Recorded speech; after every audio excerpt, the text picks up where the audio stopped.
try to bring him to the point that, now you don't want to waste your talent on the streets. Exactly. Yeah, no, we get actually most of the kids that we do get in boxing, as you know, the sport of boxing, most of those kids are non-educated kids. Kids that don't want to go to school, kids that so you give them that opportunity to develop something else instead of being on the street wandering around, running around, committing crimes. You give them that opportunity, and you have seen throughout the years, Don.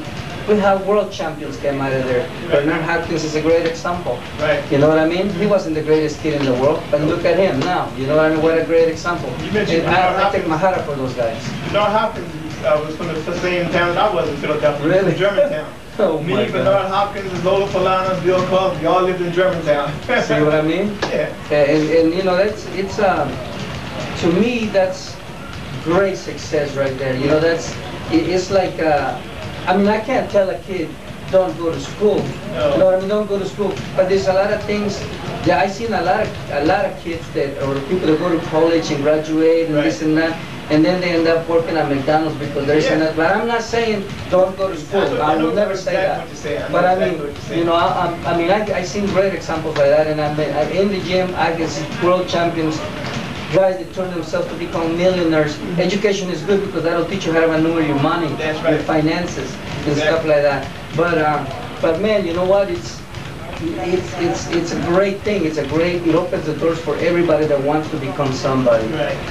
Okay, one last question. Then we're gonna get to Louis. How did you kids do in the Desert Storm tournament? Give me some names of some of the kids that were in the tournament that are here now that I can talk to this later. Oh, okay. I'm going to send them in to talk to you guys. Okay, good. Yeah, it's better that way, or have Louis, because Louis is actually the man that actually handled that tournament. Oh. Yeah, me, I just do the janitorial work here in the gym. Okay. Hey, thank you. Time, man. Thank you. And I want one of those shirts. All right, baby. Thumbs up. All right. All right. And back to you, Steven. I'm Ray Dinkins of YSBN, showing off the shirt that I got from Mr. Louis Lopez here. That's it's a product of the 9th annual Desert Storm Showdown, and it's a beautiful T-shirt. And I hope I can get to wear it at least twice before my wife confiscates it, and she'll be wearing it. But in any event, thank you for the shirt, Louis. No problem, sir. All right, now this is going to be an interesting interview because I don't know Louis. So we'll start from scratch. Tell me something about who Louis is and how Louis got to be a part of this gym. My name is Louis. I started in the Marine Corps. I'm only 28 years old. I did 10 years in the Marine Corps. Had some complications with my mother. She got sick a little bit, and I had to break away from the Marine Corps, and started a new life out here. I was already living in Palmdale. So how long had you been in the Marine Corps? 10 years. Oh, 10 years. 10 years, since 99 to 09. From there, while I was stationed in Barstow, I was driving back and forth to Palmdale. So for the last two years, I've been here with the guys, with Lindsay and Herbie. I brought my 5-year-old son here one day. Okay, so your Marine career is finished now? Or yeah. Can you go back and, really? I could go back if I want to, but I mean, it's not going to be the same anymore. I mean, we got to start all over from scratch. Wow, 10 years. What made you go into the Marines? I guess the lifestyle, some of us grow up as knuckleheads. What area did you grow up in? In the valley, Pacoima. Oh, okay. So, you grow up, you being a knucklehead, and you want something better, you got to change something. So there was no one life-changing event that told you got to get out of here, man, you got to go do something else, or just had to do something that you had considered for a while? It was a little bit, we got into a little trouble, and I figured, it's either that or, I'm going to end up, one day going to jail. Right. I didn't want to hurt my mom's feelings either, so I made the right choice. I got married young. I've been married for 11 years now, 10 years, and I have a 5-year-old son. So that's how I actually got started in here. I brought my 5-year-old son one day. How did you even hear about the gym? I had seen it. I had seen the sign outside. I lived right down the street from him. So it was just a matter of catching it when they were open. And one day I brought my son in here, and I told Lindsay, hey, would you be able to give me an opportunity, because they start at 8 years old. So he talked to my son, and he's like, why do you want to box? I just want to fight. So he tested his strength out. My son, threw a couple of straight rights, and he laughed, and he's like, what, bring him in, start working with him. So, you know, once I was in here, I had already been mentoring youngsters while in the Marine Corps. You know, like community youngsters in different cities where I grew up at, or different cities where I was stationed at. So, you know, neighborhood kids, you know what I mean, my neighbors, kids that I had around me, I would mentor them. So I've always worked with kids, you know, to try to help them, you know, do something better, you know what I mean, in life than, you know, just run around and, you know, roam the streets. So, working with my son, I brought him in, and that's pretty much how I got started. I mean, I came in one day, it was kind of empty, you know, some of the routines that we did in the Marine Corps, you know, like the workouts and stuff, you know, with the numbers, you know, counting out loud and stuff. And, you know, I just got in here and just started, you know, working the kids, and it just set off from there. You know what I mean? Did you do any kind of boxing when you were in the Marines at all? Not really. It's not really considered boxing. You know, we do box. You know what I mean? We put on the gloves and everything, but it's nothing like, you know, like the actual sport. Because I don't know, maybe it was just the Army that, or maybe they used to have an Army boxing team. Yeah. But the Marines, there's a boxing team down in San Diego. Yeah, there is an all Marine Corps boxing team. Oh. But it's just, you know, those are like, you have to take different steps to go to those.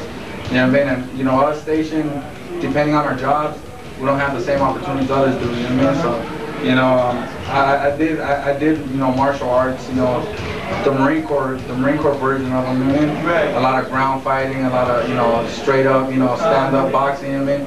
But it's a lot of different arts mixed into one, which the Marine Corps adapts and puts it all together, you know what I mean, for our warriors to, you know, go out there and fight a good fight, you know what I mean, and be able to give themselves a chance to come back home.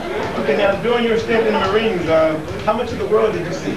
I traveled a lot. Oh, really? I traveled a lot.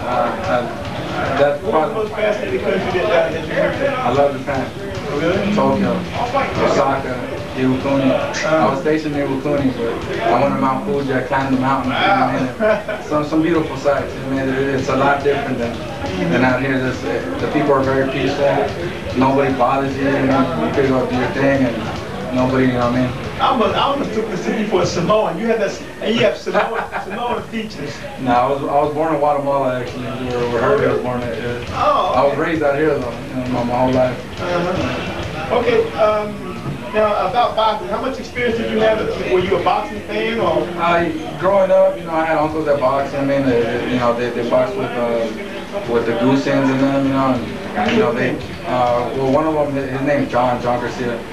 But you know, he boxed, you know, growing up, and then he had complications too. You know, had to, you know, go away for a while. So you know, you know, I had a lot of influences, you know, that were into boxing. I've always loved boxing. I've always been a learner of it, you know, and I continue to learn. I don't ever want to stop learning.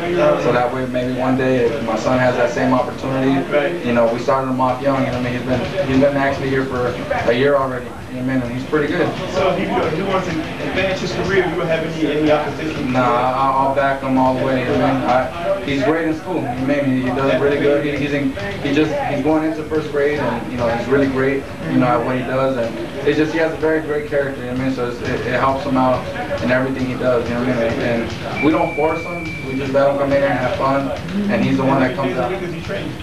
2 to 3 days a week. You know, he's still little. He's gonna develop it on his own. She likes it. I mean, she come up here watching? Yeah, she does. She's seen him actually spar in the ring too. So yeah, she's cool with it. My wife has a real strong character too. So it's like we don't baby our son. We want him to, you know, not be blinded from what's out there. You know what I mean? Know what's out there, but know what's right and what's wrong, and go the right way. You know what I mean? And that's how old is he? He's 5 years old. He's 5 years old. Okay. His name's Raymond. Is he here now too? No, he's not here today. Oh, okay. Okay, now tell me about your involvement with this particular gym. The gym, I run the gym. You know what I mean? We all have jobs, but Herbie's a matchmaker. He's out of town a lot with the fights. You know what I mean? He has to do a lot of fights. You go to fights? You go to professional fights? Well, once in a while, I'll go with him. You know, he gives us a chance. You know, he gets, you know, a couple spare tickets. You know, we'll go. Yeah, it's a little different from amateur boxing. Oh yeah, a lot different. Yeah, a lot different. You going to the Areola fight? We haven't talked about it yet, but you know, we'll see. And then Lindsay, you know what I mean? Lindsay works out of town too, you know what I mean? So it's sometimes, you know, we all back each other up. Okay, but when they're not around, you know what I mean, I run the floor for them. And so on an average night, how many coaches do you have on the floor? We try to, everybody here is volunteering, so We have about 6 coaches. We might have, like tonight, we have 4. Sometimes we might have 6. Or sometimes we have 1 or 2. What do you require of the coaches as far as their boxing knowledge is concerned? Knowledge-wise,